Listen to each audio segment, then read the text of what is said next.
Un jeune avocat du siècle passé plutôt, a été reçu dans le cabinet de Winston Churchill, Premier ministre de l'Angleterre à l'époque. Vous vous rendez compte, un jeune tout frais qui sort de l'université et qui a le privilège d'être reçu par cette grande autorité. Il avait le tract, il avait peur, et il était assis bien raide avec sa statue toute british. Quand le Premier ministre est rentré, il l'a serré dans ses bras, il a dit « Jeune homme, qu'est-ce que vous faites ?» Il dit « Ah, monsieur le Premier ministre, je viens de terminer mes études et j'ai été embauché dans un des plus grands cabinets d'avocats de Londres. » C'est bien. Et après ? Bon, après, j'espère évoluer et me retrouver dans un cabinet encore plus important et plus grand et continuer à travailler. Et après ? Bon, après, je compte fonder mon propre cabinet et défendre les causes justes et travailler pour le bien de la société. Et après ? Bon, le jeune commençait à se sentir mal à l'aise.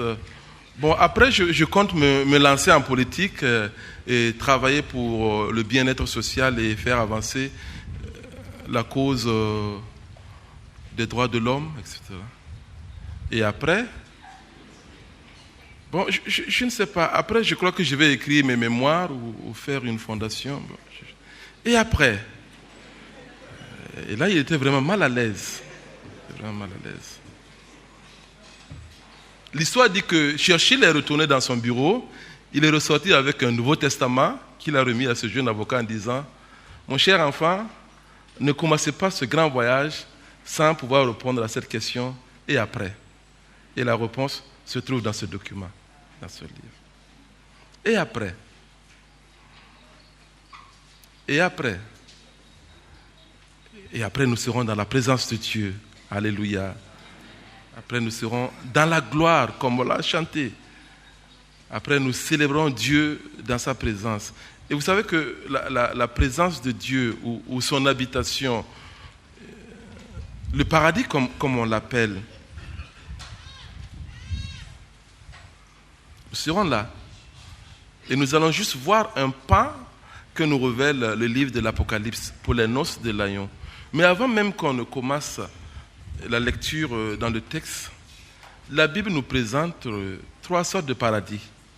Je vais aller très vite pour qu'on puisse comprendre. Le premier paradis, ou le paradis initial, c'est là où se trouvaient Adam et Ève. Et ce paradis est fermé à l'humanité. Parce qu'après le péché, Adam et Ève ont été refoulés. Et Dieu a mis des anges pour garder l'entrée du jardin, parce que paradis et jardin, c'est la même chose, afin que l'homme ne puisse pas retourner. Mais dans le Nouveau Testament, on voit un autre paradis.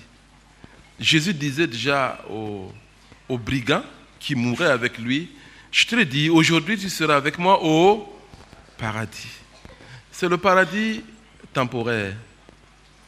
Ce n'est pas le paradis initial, c'est le paradis temporaire, où se retrouvent aussi ceux qui meurent dans le Seigneur, nos frères et nos sœurs qui nous ont dévancés dans la gloire. Paul dit, je suis pressé, j'aime mieux m'en aller et d'être avec le Seigneur. Donc, nos frères qui sont déjà partis et qui sont dans la présence du Seigneur sont dans ce lieu. Écoutez, quelquefois lorsqu'on parle du paradis, il y en a qui ont peur d'y aller parce qu'on croit qu'on s'ennuie, on passe le temps à l'église, ça ne doit pas être intéressant.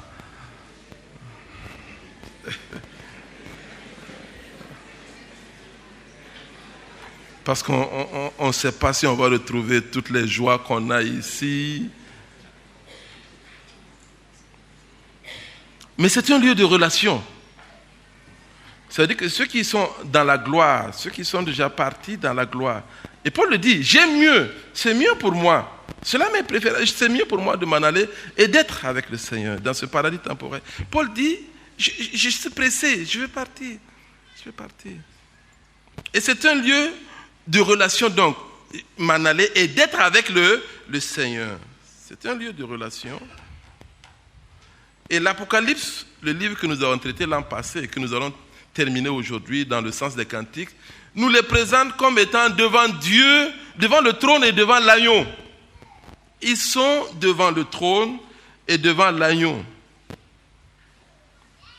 C'est un lieu de conscience, de compréhension et de réflexion. La mort ne cesse pas l'existence.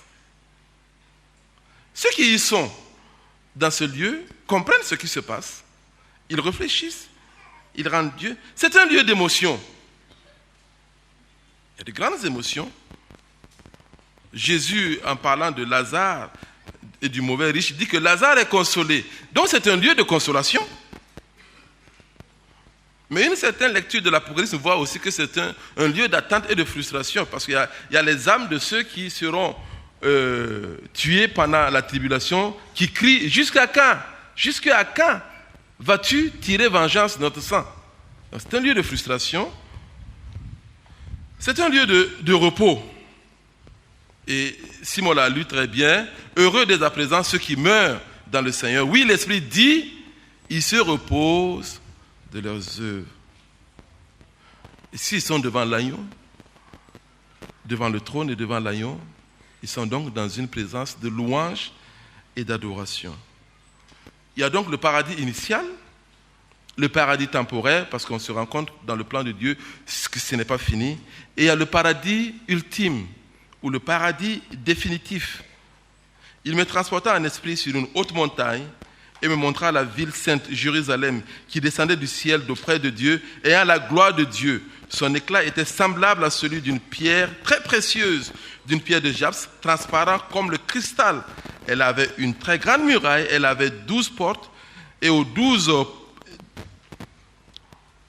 portes 12 anges, et des noms écrits, ceux des 12 tribus des fils d'Israël. À l'Orient, 3 portes, etc., etc.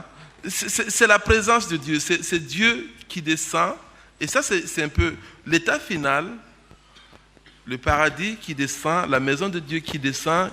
Il y a un communiqué qu'il a repris, Dieu qui veut habiter parmi nous et qui sera notre lumière et nous serons son peuple pour toujours. Bref, c'est un peu ramasser le plan de l'éternité, le plan de l'éternité. Et le passage que nous lirons tout de suite, si Jonathan peut m'aider, Apocalypse chapitre 19, du verset 1 au verset 9.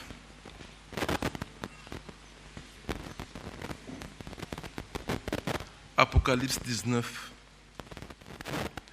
Après cela, j'entendis dans le ciel comme une voix forte d'une foule nombreuse qui disait « Alléluia ! Le salut, la gloire et la puissance sont à notre Dieu. Parce que ses jugements sont véritables et justes, car il a jugé la grande prostituée qui corrompait la terre par son impudicité. Il a vengé le sang de ses serviteurs en le redemandant de sa main. Et ils disèrent une seconde fois, Alléluia! Et sa fumée monte au siècle des siècles. C'est 3. Et les 24 vieillards et les 4 êtres vivants se prosternèrent et adorèrent Dieu assis sur le trône en disant Amen, Alléluia. Et une voix sortit du trône disant Louez l'Éternel, vous tous ses serviteurs, vous qui créez son nom, petits et grands. Et j'entendis comme une voix d'une foule nombreuse, comme un bruit de grosses eaux, comme un bruit de fort tonnerre, disant Alléluia, car le Seigneur notre Dieu Tout-Puissant est entré dans son règne. Réjouissez-vous et soyons dans l'allégresse et donnons-lui gloire, car les noces de l'agneau sont venues et son épouse s'est préparée. Et il lui a été donné de se revêtir de fin lin éclatant et pur, car le fin lin, ce sont les œuvres justes des saints. Et l'ange me dit, écrit, heureux ceux qui sont appelés au festin des noces de l'agneau. Et il me dit, ces paroles sont véritables. Ce sont les paroles véritables de Dieu. Amen. Amen.